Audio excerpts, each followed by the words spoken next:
Pemerintah menyiapkan sejumlah stimulus untuk mendorong konsumsi masyarakat sepanjang Ramadan hingga Idul Fitri 2026. Pemerintah juga memastikan APBN tetap aman meski tekanan global meningkat.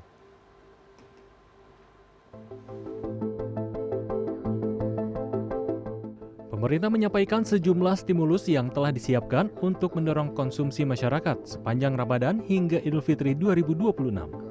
Stimulus ekonomi tersebut berupa diskon transportasi dengan anggaran yang telah disiapkan sebesar 0,92 triliun rupiah meliputi kereta api, angkutan penyeberangan, angkutan laut, dan angkutan udara. Selain itu, pemerintah memberikan bantuan pangan berupa 10 kg beras dan 2 liter minyak goreng kepada lebih dari 35 juta keluarga penerima manfaat yang akan disalurkan satu kali untuk bulan Februari dan Maret sekaligus. Adapun pemerintah menyiapkan anggaran 55 triliun rupiah untuk tunjangan hari raya atau THR yang diberikan kepada total 10,5 juta ASN, TNI Polri, pensiunan, dan penerima pensiun. Sementara bagi pekerja swasta telah disiapkan anggaran THR sebesar 124 triliun rupiah. Sementara itu, ojek online juga mendapatkan bonus hari raya dengan nominal yang ditetapkan oleh masing-masing perusahaan. Menteri Koordinator Bidang Perekonomian Erlangga Hartarto mengatakan, stimulus ekonomi ini diharapkan mendorong belanja masyarakat dan pertumbuhan ekonomi hingga 5,5% pada triwulan 1 tahun 2026. Kemudian di jangka pendek beberapa program untuk Idul Fitri, baik itu diskon transportasi, kereta api, angkutan penyeberangan, laut dan udara, kemudian bantuan pangan 10 kg beras, dan 2 liter minyak goreng kepada 35,04 juta keluarga, dan juga ini diharapkan bisa menjaga stabilitas dan inflasi pangan. Kemudian juga dalam waktu singkat ada THR baik itu untuk pegawai negeri, swasta maupun yang lain.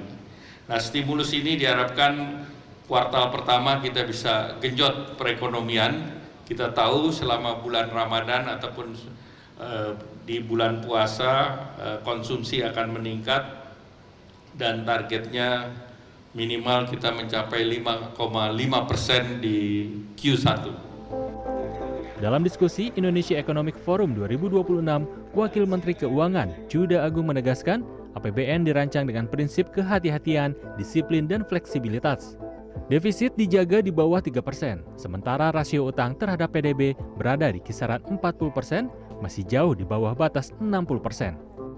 Mungkin melihat gini ya, kalau secara time series gitu ya, secara time series memang kita melihat berbagai risiko yang ke depan, terutama risiko dari global tadi ya, yang bukan hanya kita sendiri yang menghadapi, negara lain juga menghadapi, gitu. Sehingga kalau kita lihat cross sectionnya, bandingan kita dengan beberapa negara lain, termasuk negara-negara peer kita jauh lebih bagus secara fundamental. Jadi pertumbuhan kita kalau kita lihat setelah COVID itu stable above 5%. Nggak ada negara yang stable, begitu stabilnya. Yang lain, Thailand nyungsep, Filipina juga pernah tumbuh tinggi, turun lagi. Kita stable 5%.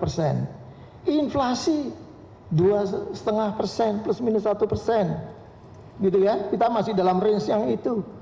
Kemudian juga dari sisi current account, balance of payment, trade balance, semua yang dulu kita di tahun 2008 sempat disebut, 2013 sampai 2015 sering disebut dengan sebagai fragile five. Sekarang parameter-parameter itu sangat solid. Jadi saya melihat kalau cross section itu kita jauh lebih baik dari yang negara lain. Nah, confidence market juga sebenarnya terjaga.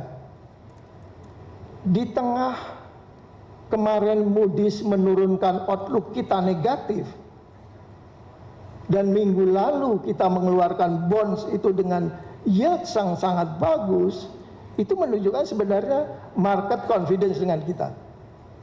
Jadi poin saya adalah kita tetap harus optimis, tapi tentu saja waspada di hadapan kita. Terima kasih. Juda Agung menyampaikan pemerintah melakukan disverifikasi pembiayaan. Di tengah sentimen pasar, Kemenkeu mengaku rutin melakukan stress test untuk mengantisipasi berbagai skenario termasuk lonjakan harga minyak dan pelemahan rupiah. Tim Liputan CNN Indonesia.